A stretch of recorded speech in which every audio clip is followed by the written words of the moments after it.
Hello everyone. तो आज का जो हमारा टॉपिक है magnetic effects of electric current वाले चैप्टर में, वो हमारा Maxwell's right hand rule, basically हमारा मैक्सवेल्स का राइट हैंड थंब रूल, या फिर जिसे हम मैक्सवेल का कॉर्क स्क्रू रूल कहते हैं, वो है। तो आइए चलिए इसको स्टार्ट करते हैं।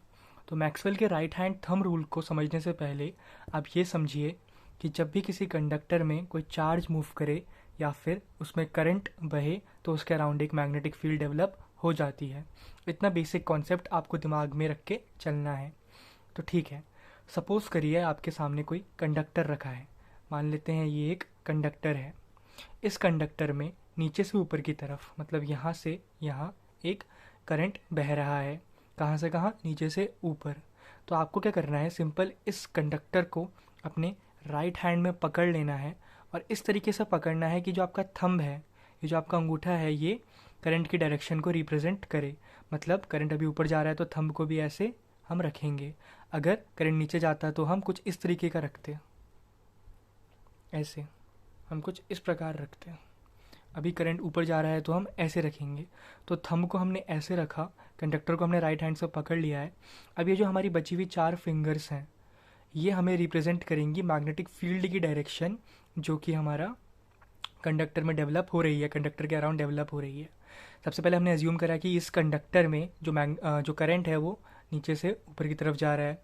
नीचे से ऊपर जा रहा है तो उसी डायरेक्शन में आपने अपना थंब रख लिया।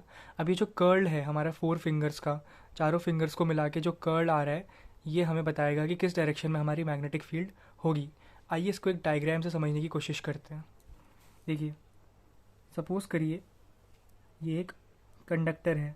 एक वायर बना रखी है मैंने, एक मेटालिक वायर जो कि एक कंडक्टर है। इसमें करंट नीचे से ऊपर की तरफ बह रहा है।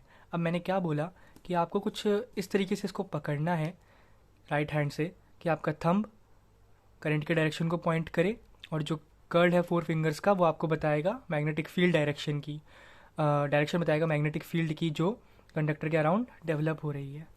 तो यहाँ पर जब करंट ऊपर जा रहा है तो मैग्नेटिक फील्ड कुछ इस तरीके से बन रही है, इस तरीके से, मतलब ऐसे है तो सर्कुलर, बट डायरेक्शन ऐसे ऐसे है। ये कौन सी है, क्लॉकवाइज या एंटी क्लॉकवाइज? जी हाँ, ये है हमारी एंटी क्लॉकवाइज। हमारी जो मैग्नेटिक फील्ड की डायरेक्शन बन रही है वो हमारी एंटी क्लॉकवाइज बन रही है।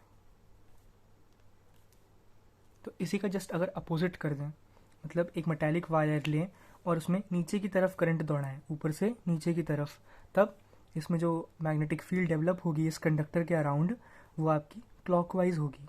कैसी होगी? क्लॉकवाइज। मतलब जिस दिशा में घड़ी की सुइयां घूमती हैं उस डायरेक्शन में आपका जो मैग्नेटिक फील्ड है डेवलप होगा। ये जो लाइन्स हैं ये आपकी मैग्नेटिक फील्ड है, मैग्नेटिक फील्ड लाइन्स। ठीक है, आई होप इतना आप समझ गए होंगे। इसमें एज सच इतना कोई कन्फ्यूज़न वाली बात है नहीं। यहाँ से हमें एक और चीज़ पता चलती है कि अगर हम किसी स्ट्रेट कंडक्टर के बारे में बात करें, मतलब कोई भी अगर हम स्ट्रेट कंडक्टर लें और उसमें करंट बहे, चाहे ऊपर से या चाहे नीचे से, वो कोई बात नहीं है, बट उसमें अगर करंट बहे तो उसके अराउंड जो मैग्नेटिक फील्ड डेवलप होती है वो कंसेंट्रिक सर्कल्स के फॉर्म में डेवलप होती है। कैसे? कंसेंट्रिक सर्कल्स, मतलब ऐसे सर्कल्स जिनका सेम सेंटर है, उनका रेडियस बढ़ता जा रहा है बट सेंटर उनका सेम है। जैसे कि ये जो पहला सर्कल है इसका सेंटर यहाँ होगा, दूसरे वाले का भी यहीं पे होगा, सेम उसी पॉइंट पे, और यहाँ पर भी यहाँ पर होगा, इस वाले का भी यहाँ पर होगा, इस तरीके से। मतलब concentric circular magnetic field lines are developed around a straight current carrying conductor, a straight current carrying conductor। ठीक है, इतनी सी बात हमारी Maxwell's right hand thumb rule में है। अब इसी को हम दूसरे वे में समझ सकते हैं जो कि हमारा कॉर्क स्क्रू रूल है। उसके लिए आइए कुछ डायग्राम्स को पहले समझ लेते हैं। तो आइए हमारे मैक्सवेल्स कॉर्क स्क्रू रूल को समझते हैं। उसको समझने के लिए मैंने 2 कॉर्क स्क्रू बना लिए हैं। कॉर्क स्क्रू कहने का मतलब है कि मैंने 2 पेचकश बना लिए हैं, जैसे कि आप जानते हैं। सपोज़ करिए जो पहला पेचकश है इसको आप ऐसे घुमा रहे हैं, मतलब इसको ऐसे घुमा रहे हैं कि ये ऊपर की तरफ खुलता हुआ जा रहा है। आप इसे टाइट नहीं कर रहे, इसे लूज़ कर रहे हैं। क्या कर रहे हैं? इसको लूज़ कर रहे हैं। ठीक है, इस वाले को आप लूज़ कर रहे हैं, इतना आप समझ गए। लूज़ करने से ये ऊपर की तरफ जाएगा, मतलब ऊपर की तरफ खुलेगा, मतलब ऊपर की तरफ ये खुलना स्टार्ट होगा। और ये जो ऊपर की तरफ जा रहा है वही आपकी करंट की डायरेक्शन होगी, इतना आपको समझ लेना है। मतलब करंट की डायरेक्शन अपवर्ड होगी। लूज़ करने से कॉर्कस्क्रू को जो करंट की डायरेक्शन है वो आपकी अपवर्ड होगी। और अपवर्ड होने के बाद आप जानते हैं, आप मैक्सवेल का राइट हैंड थंब रूल लगा देंगे, जो मैग्नेटिक फील्ड बनेगी वो किस तरीके की बनेगी? जी हाँ, एंटी क्लॉकवाइज डायरेक्शन की बनेगी। मतलब आप इसको ऐसे समझ सकते हैं, सपोज करिए करंट ऊपर जा रहा है और कॉर्कस्क्रू को आप ऊपर की तरफ खोल रहे हैं, मतलब जिस डायरेक्शन में आपका करंट है उसी डायरेक्शन में कॉर्कस्क्रू को खोल रहे हैं। कॉर्कस्क्रू खोल रहे हैं मतलब कॉर्कस्क्रू इस तरीके से खुलता हुआ ऊपर की तरफ दिखाई दे रहा है, तो जस्ट एंटी क्लॉकवाइज डायरेक्शन उसकी बन रही है।